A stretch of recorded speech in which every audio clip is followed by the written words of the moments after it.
مساء العكننة على كل لعيبة الأهلي.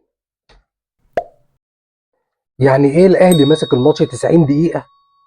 90 دقيقة حرفيًا ماسك الماتش ومفيش لاعب عارف يخلص.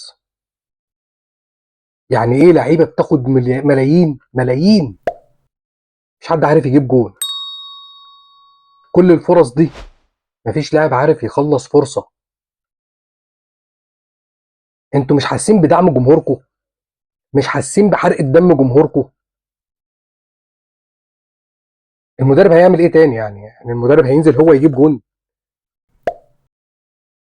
ماسكين الماتش ومش عارفين نجيب جون. في ايه؟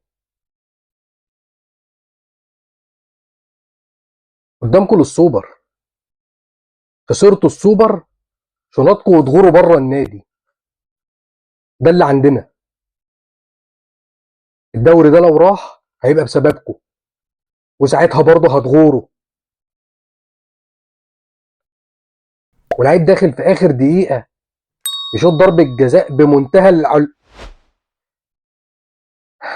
مش عايز اقل ادبي، مش عايز اقل ادبي. دي ضربة جزاء تتشط؟ انت بتعمل ايه؟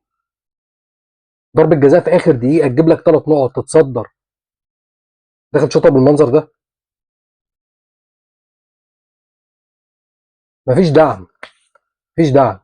تجيبوا السوبر هتلاقوا الدعم وهتلاقوا تشجيع جمهوركم، غير كده مفيش. تغوروا.